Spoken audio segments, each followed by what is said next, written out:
Ji destpêka pandemî vir ve di jiyana mirovan da gelek tişt hatin guhartin. Lewre mirov hewil didin ku êdî kar û aktivîteyên xwe li malê bidomînin.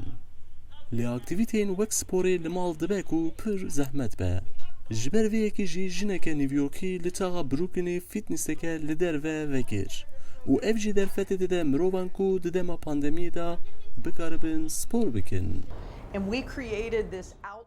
Me ev cihê sporê ava kir û ev cih li New Yorkê navenda yekemîn a derve ye. Me ev der ji ber sedema Covid-19 vekir, dema ku pandemî dest pê kir, hemû cihên fitness û gym hatin girtin.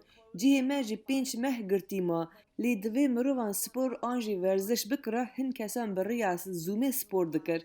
Lê qet kêfa min pê re nehat. Ez jî li ser fikirim û min got ku ez çawa dikarim fitnessa mirovan dîsa pêşkêşî wan bikim. Çî mekret divê navendê da rêvebira fîtnesê ye û got ku dema ku mirov têne vir ew hemû bergiriyên tenduristiyê bi cih tînin. Wê bi berdewamî balkişan ser girîngiya sporê.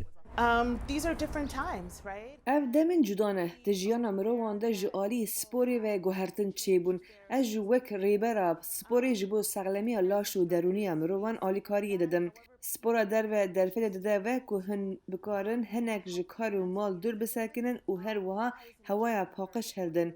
Di heman demê de ev demekî dirêj e em li malê ne û bi vî avayî em dikarin hinek derî dorê bibînin. That your core is engaged and that your arms are relaxed. Kêdî hastit ku di vê navendê da şagird e got ku vê navendê jiyana wê rizgar kiriye. Wê her wiha got ku spora li derve jiya hundir xweştir e.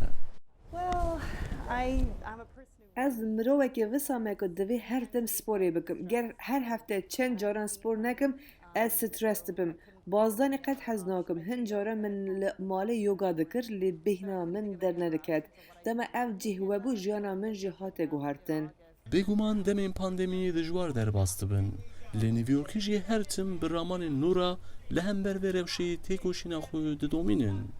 Sinan Tunçdemir, Dengê Amerîka, New York. 2, 1, pick up that pace. Good.